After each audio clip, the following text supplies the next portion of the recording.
Hello students, myself Dr. Alka Chauhan and today we will study the chapter 5.2 of AP.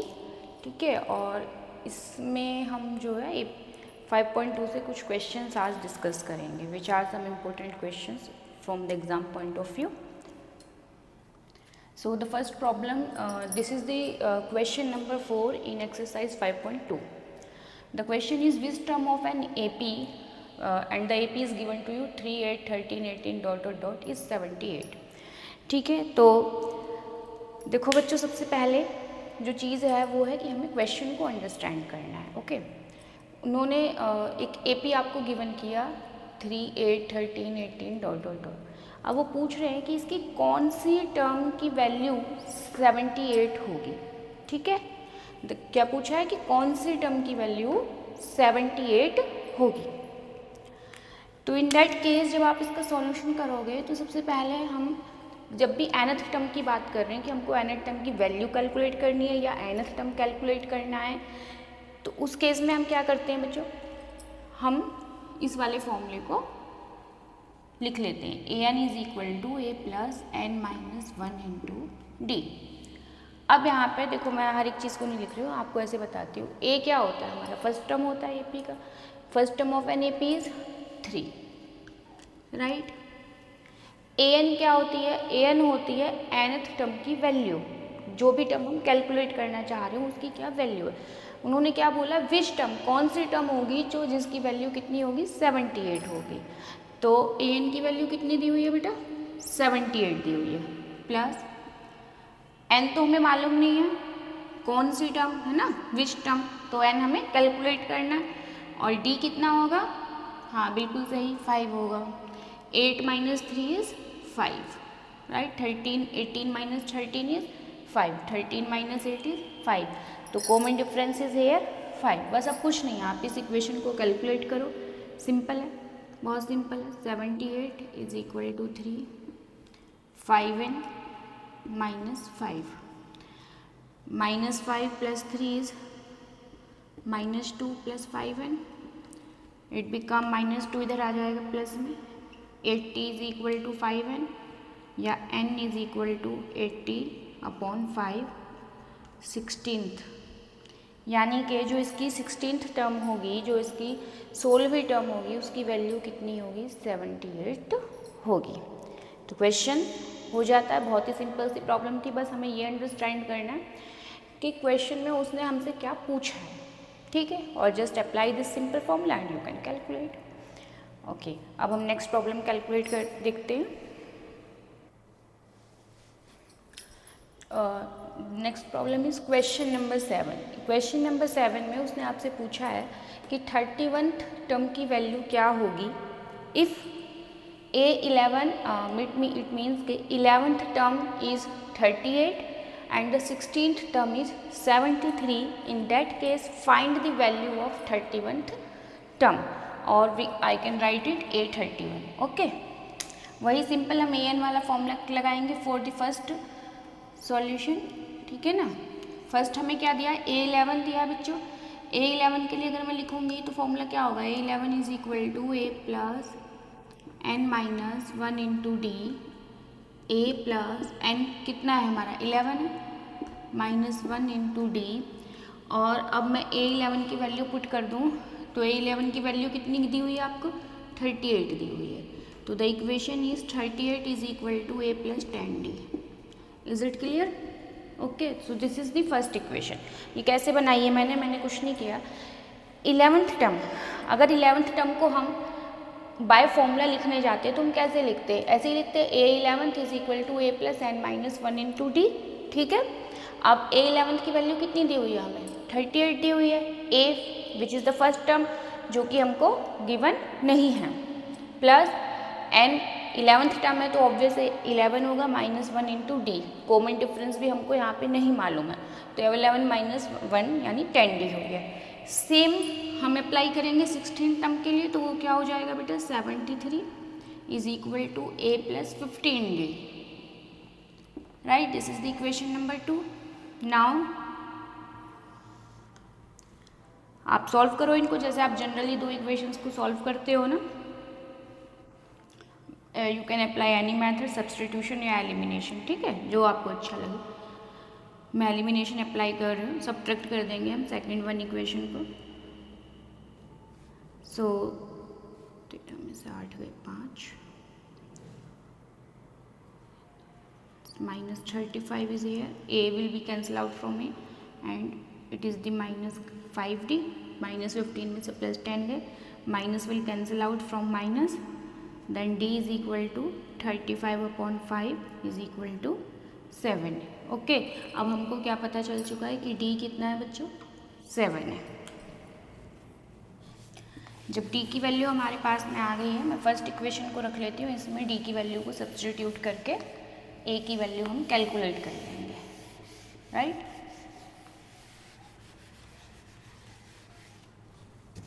अब इसमें हम D की value substitute कर देते हैं तो हमारी A की वैल्यू आ जाएगी 7 10 जा 70. सो A इज, ये तो पॉसिबल नहीं है, 38 माइनस 70. A11 अगर हमारा A16 इंक्रीज, हाँ ठीक है. तो ये कितना हो गया बेटा, ये हो गया 2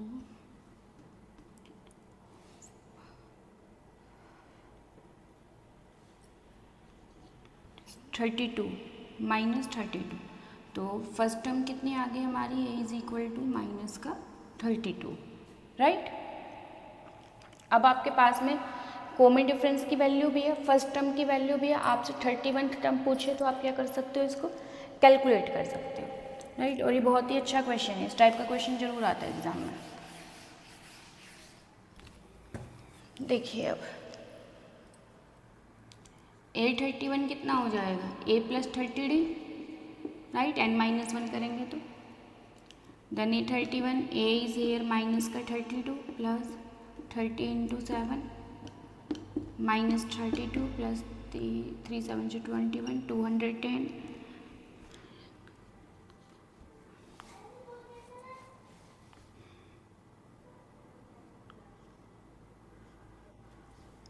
ठीक है, तो आपकी A31 टर्म कितनी हो गई, 178, राइट. सिंपल प्रॉब्लम थी, बस थोड़ी सी क्या थी, लेंथी थी कि पहले आपको A11 के लिए A16 के लिए दो इक्वेशंस बनानी है, दोनों इक्वेशंस को सॉल्व करके A और D की वैल्यू निकालनी है. एक तो जब भी आप कभी AP को सॉल्व करोगे तो एक चीज़ का ध्यान रखना, अगर आपके पास में फर्स्ट टर्म और कॉमन डिफरेंस D ये दोनों चीज़ें हैं तो आप कोई भी वैल्यू फाइंड आउट कर सकते हो, ठीक. तो पहले हम A और D को कैलकुलेट कर लेंगे, उसकी हेल्प से फिर A31 को कैलकुलेट कर सकते हैं. Now go to the next problem. The question number 8. Question number 8 में उसने लैंग्वेज को हल्का सा ना घुमा दिया है, बस करना वही है जो हमने अभी 7 में किया है. 8 में वो बोलता है an AP consist of 50 terms of which third term is 12, यानी A3 कितना हो गया, 12 हो गया. And the last term is 106. Last term कितनी है उसकी, 106 है. अभी थोड़ी देर पहले क्या बोला, एन AP कंसिस्ट 50 टर्म्स, तो यानी कि अगर 50 टर्म्स वो कंसिस्ट करता है और लास्ट टर्म 106 है तो डैट मीन्स A50 की वैल्यू कितनी हो गई बेटा, 106 हो गई. And now you have to calculate A29. तो बिल्कुल सिमिलर प्रॉब्लम है एज द क्वेश्चन 7, ठीक है. अब यहाँ पे देखो A3 यानी कि A is equal to 12 is equal to A plus 2D हो जाएगा बेटा. अभी मैंने पीछे समझाया क्यों होगा, ठीक है. उसके बाद में A50 106 इज इक्वल टू कितना हो जाएगा बच्चों, A plus 49D. Clear. Now just subtract.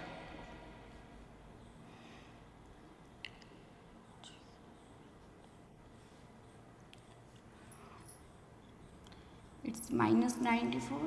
A will cancel out from A and it's minus का 47. D minus will cancel out from minus and D कितना आ जाएगा, 47 2 94, राइट. तो डी की value कितनी आ गई है हमारी 2 आ गई। Now just put this value in the equation 1, then it is the a plus 2 2 जा 4, so a is here 8। a कितना हो गया बच्चों हमारा 8 हो गया। 4 में से 12 में से 4 माइनस कर लेंगे 8 आ गया। अब आप A29 कैलकुलेट कर सकते हो very easily. I think I have no need to calculate that. I am moving on the next problem. In question number 9 they given to you A3 is 4, यानी थर्ड टर्म कितनी है 4 है, ninth term की value -8 है। तो पूछ रहे हैं कि कौन सी टर्म की वैल्यू 0 होगी। ओके, और an की वैल्यू क्या दी हुई है आपको 0 दी हुई है, और आपसे पूछा है फॉर विच n, किस n के लिए an जो है हमारा 0 होगा, n टर्म की वैल्यू 0 होगी। सेम प्रॉब्लम है। Now look at the solution. A3 यानी कि 4 इज इक्वल टू, मैं यहाँ पे क्या लिख सकती हूँ बेटा a plus 2d, correct. A9 के लिए वैल्यू कितनी है -8 is equal to a plus 9 minus 1 is 8d। Now solve these two equation, it will become plus minus minus, 8 plus 4 is 12 और 8 माइनस का 60, then d is 12 upon -6 is equal to -2, so d is here -2, right। now calculate a। अब a को calculate कर लेते हैं बच्चों। तो a कितना हो जाएगा हमारा, a और 2 - 2 इज, और 2 × -2 is -4, so a is our 8। a कितना है हमारा 8 है, ठीक है। अब हमको क्या कैलकुलेट करनी है कि वो कौन सी टर्म होगी जिसकी वैल्यू क्या होगी 0 होगी, जो कि हमें पता तो है नहीं है। तो suppose n value nth term के लिए 0 हो रहा होगा, तो ये रख लिया 0 हो रहा है। a इज़ 8 प्लस n हमें फाइंड आउट करना है, और d is -2। When ever d is given in minus, then you have to use the bracket here, okay।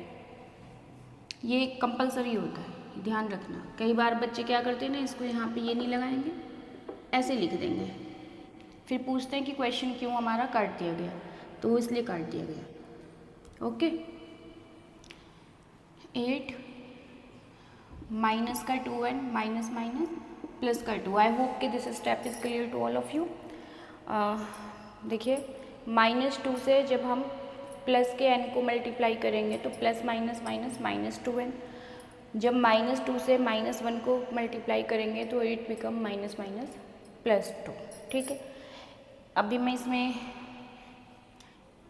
ऐसे बता देती हूँ कि कुछ बच्चे ना अच्छे जो स्मार्ट स्टूडेंट हैं they can catch this, but थोड़े जो हमारे एवरेज बच्चे हैं वो क्या कंफ्यूज हो जाते हैं। देखो, जब कभी भी इस तरह से हो ना, तो आप इस नंबर को पहले कर लो मल्टीप्लाई में, कोई फ़र्क नहीं पड़ेगा उससे, है ना। ब्रैकेट्स को अगर हम इंटरचेंज कर दें, अगर ऐसे लिखा हुआ है 3 × -4, अगर मैं -4 को इधर कर लूँ, 3 को इधर कर लूँ, तो इससे कोई फ़र्क नहीं पड़ता है बेटा, ठीक। अब देखो, तो मैंने कर लिया -2 को इधर कर लिया, इसे इधर कर दिया। अब आप जब मल्टीप्लाई करोगे अंदर तो गलती नहीं करोगे। प्लस माइनस क्या हो जाएगा, माइनस का 2 plus minus minus plus minus 2n plus minus minus minus minus plus, ठीक है। अब 8 + 2 = 10, और जब हम उस 10 को इधर लेके आएंगे तो किस में आएगा, माइनस में आएगा, -2n। So it is very clear कि n की वैल्यू कितनी आ गई, 5 आ गई। तो जो इसकी 5th टर्म होगी, इस AP की जो 5th टर्म होगी उसकी वैल्यू क्या हो जाएगी, 0 हो जाएगी, क्योंकि जो कॉमन डिफरेंस है वो -2 है। यानी कि यहाँ पे जो ये हमें AP दी गई है, इसमें क्या हो रहा है, ये डिक्रीजिंग ऑर्डर की AP है, ठीक है। देखो बनाते हैं इस AP को, मैं तुम्हें बताती हूँ। क्वेश्चन को थोड़ा उसके रूट्स में जाके समझा करो, अगर कोई भी टॉपिक पढ़ रहे हो तो उसके रूट्स में जाके पढ़ोगे ना, तो फिर क्वेश्चन करना बहुत ईजी होता है। ए आपकी फर्स्ट टर्म क्या हो गई, 8 हो गई। अब -2 का डिफरेंस मतलब कि 2 टर्म आप घटाते चलो, दैट मीन्स फिर 6 आएगा, फिर 4 आएगा, देन 2, फिर 0 हो जाएगा, फिर -2, then -4, then -6 and so on. अब देखो first term is 8, second, third, fourth, fifth term is 0। You can check in exam कि आपने ठीक भी किया है या नहीं किया है। हाँ, जब छोटा हो, जैसे कि मतलब 5th टर्म आ रही है, अब अगर यही आपकी 50th टर्म आ जाए तो आपको कोई नीड नहीं है चेक करने की, अब आप 50 टर्म तो लिखने नहीं बैठोगे। हाँ, लेकिन एग्ज़ाम में अगर 8, 10 तक आता है तो आप उसको चेक कर सकते हो। अच्छा, आज के लिए बस मैं इतने ही क्वेश्चंस करा रही हूँ इस वीडियो में, और please like and subscribe my channel, okay, so that के I can get some motivation to make more videos. और आपको कोई भी प्रॉब्लम है तो you can ask me in comment section. Please and please like and subscribe. Okay, bye students.